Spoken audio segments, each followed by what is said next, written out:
Bonjour, bonjour. Voilà, aujourd'hui une petite météo du Zincoin, comme tous les lundis, pour avoir un petit suivi de l'actif. Alors en termes de vidéo, on n'a pas été très prolixe la semaine passée, mais ne vous inquiétez pas, nous reviendrons plus fort en début d'année. Pour l'instant, beaucoup de taf, hein. Je vous cacherai pas. Alors, sans transition, on y va. Bon, on tombe sur l'Afrique, c'était le dernier actif qu'on avait regardé, mais on va se concentrer sur le 1 aujourd'hui. Enfin, s'il a fait des secousses. Apparemment, bon, il est à 7 centimes. Ah, yoyote, waouh, waouh. Regarde, alors, ce qui me frappe là, c'est les volumes. Le retour des volumes, je pense qu'à 7 là, ils sont en train de recharger, là, les petits filots. Regardez-moi ça, combien de volumes. Ils achètent tout ça pour qui? Presque. Il y a 754 000 uns échangés au plus haut. C'était quand ça? C'était le 15. Aujourd'hui, rappelons-le, on est le 18. On a fait une météo, on devait être le 11. Alors qu'est-ce qui s'est passé depuis le 11? Le 11, une journée extrêmement volatile, mais vous voyez, avec peu de volume, et vous voyez le retour du volume à partir du 13 décembre.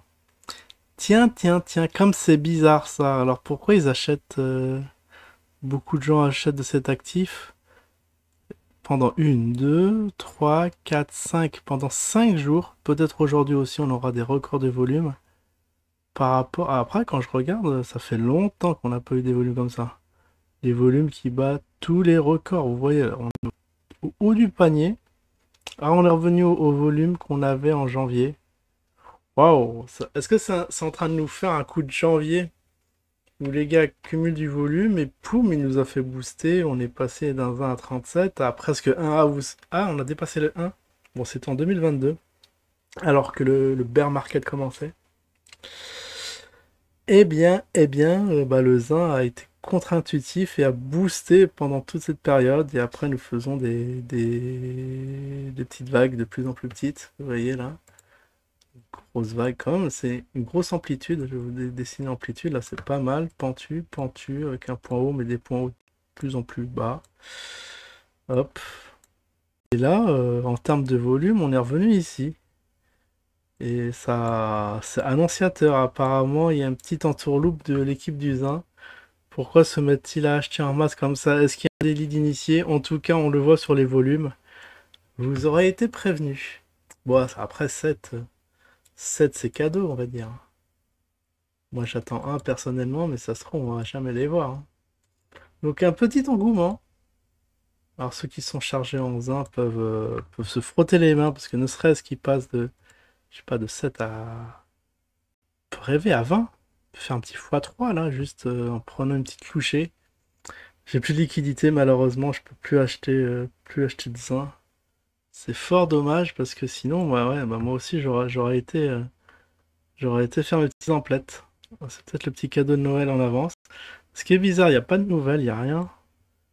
Pourtant, le zin, bon, dégringole en termes de prix, ce qui attire peut-être les gros poissons. Vous voyez, ce petit rechargement assez spectaculaire nous laisse prévoir de gros pumps. Bah, à moins que les personnes, ils ont acheté là, mais après ils ont vendu le lendemain. Sans faire de bénéfice, ça serait un peu bizarre. En tout cas, affaire à suivre. Retour des volumes, c'est assez stylé. Je m'attendais pas à ça. Parce que, évidemment, courant toute semaine dernière, on était dans les 7. Il faisait rien. Il voulait pas casser ni d'un côté ni de l'autre. Stabiliser, peut-être en pleine consolidation avant un grand pump final. Donc un petit pump théorique nous ramènerait logiquement à 10. Et effectivement, si à 10 on casse brutalement, peut arriver à 15. Wow. Qu'est-ce que j'ai fait à 15 et 20, hein. Premier niveau, dépasser ces 14 ici qu'on a eu. On peut se laisser rêver à un pump d'usine, mais malheureusement, on est tous épuisés. On n'a plus de liquidité, ce qui est assez dommage. Ouais, on peut faire un petit objectif qui casse toutes les résistances là et qu'on arrive à 20, 20, 21, petit x3. C'est pas impossible, hein. Au vu des volumes, s'il y a un retour d'activité de fin et début de mois. Surtout en janvier, hein. Janvier sera chaud, hein. Vous voyez, au mois de janvier, il se comporte extrêmement bien, l'actif. Est-ce que ce janvier 2023, non, ça n'a pas... Ça y est, on est arrivé au point haut avant de... Voilà, glissade de notre petit Zinedine. On va le mettre là. Je l'aimais bien le voir glisser jusqu'aux abysses. Bon, voilà, pour ce Zin qui donne une petite lueur d'espoir, peut-être. Quant à l'avenir, on le croyait mort, au final, il va revenir d'entre les morts. Bon, assez incroyable. Nous allons enchaîner, bon, comme on a le temps, largement le temps, sur le Frix ou... Ah non, le Glouki. Le Glouki, l'actif que je peux pas trop suivre. J'arrive pas à le matérialiser sur un Excel. Donc je suis obligé de le voir à la mano. Ah, le Glouki est complètement gloucasque. Il nous fait des siennes. Il y a des gros volumes aussi, mais bon, parce que la cotation est très basse, hein. Alors, qu'est-ce qu'on va faire? On va mettre des... Ah, est-ce qu'on peut mettre une ligne triangulaire? Une ligne triangle. Est-ce qu'on a ça dans l'outil de l'analyste technique? Bon, tant pis, je vais le faire en deux coups. J'en ai marre. Ah, si. Flat, je crois que c'est ça. Ah, il y a le canal disjoint. Et moi, je voulais faire... Oula, comment ça se trace? Ah, ça se trace absolument pas comme ça. Voilà, on va le faire comme ça. Boum. Déjà, là, ça nous fait une petite config graphique. Est-ce que vous vous souvenez, on avait vu ce que ça donnait, ce genre de figure. Il me semble un pump, hein. Il me semble qu'ensuite, cassure... Oui, parce qu'en fait, moyen mémotechnique... Ah non, quoique. Moyen mémotechnique dirait que on tape sur résistance. On tape sur résistance. On tape sur la résistance et voilà. Voilà, là, ça nous ramènerait à la résistance encore plus bas, là, les plus bas historiques, ici. Et on y est très proche. Ah bah, mauvaise pioche pour ce Glouki, malheureusement. Rappelons-le, qui est toutes les peintes des enfants est là-dedans, donc on croise les doigts pour eux. Notamment, c'est Jean-Jean, l'ami Jean-Jean, coincé ses actifs un peu plus que douteux. C'est un euphémisme. Ensuite le Zin. Alors il y a le Ziri, je crois que c'est la. Non, il y a d'abord la Frix, on va regarder le token. Le token comment dire? Le token de la plateforme. VTOX. Alors comment se. Oh, ouais, la Frix, je crois qu'il y a dégringolade totale.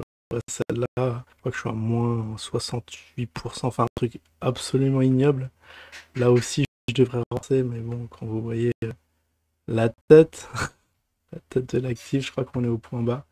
Point bas historique. Ah non, on a eu un point bas ici, regardez. On a déjà eu... Mais après, c'était une mèche, hein, une mèche très très fugace. Très rapide. Poum, ça rebondit aussi sec, mais on était à combien? On était intéressant. 140 Satoshi. Et là, aujourd'hui, on a 252. La résistance est proche ici. Et là, si ça, ce qu'un actif peut coûter à 0, bah, il va nous expérimenter ça. Et vous imaginez si le token de la plateforme cool, enfin, approche des 0, c'est pas bon pour la plateforme, hein. Est-ce qu'il y a toujours des traders là sur VTOX? Je fais un petit sondage. Ensuite, bon, on va finir par le Ziri, hein, le Ziri qui devrait ressortir gagnant de toute cette lutte à 26% en séance. Alors ça, c'est la monnaie du Panama. Vous pouvez encaisser vos loyers en Ziri. J'espère pas. J'espère qu'ils ont changé de move, hein, les poteaux, parce que ah, là aussi, on n'est pas au point bas historique, mais on s'y approche. Attends, on va quand même tracer le... Oh, je crois qu'il y a une mèche assez sournoise. Ah mince. Ça fait déjà 10 minutes? Ah ouais, on s'approche. Bon, vous voyez, là aussi, ça dégringole. Là, c'est sauf qui peut. Bon, les plus courageux, prendront position, mais bon, il y a mieux à faire, hein. Surtout dans un bull market, le BTC. Ah, je sais pas à combien il est, et on a dépassé les 40K de belle durée, et tous nos actifs là nous promettent que de la descente. Voilà, on va quand même dessiner le petit le petit, qui glisse, qui, attention, plus dur sera la chute. On va dire qu'on vous a pas prévenu. Voilà, je vous souhaite à tous une excellente semaine. Je vous dis à la prochaine. Tchuss.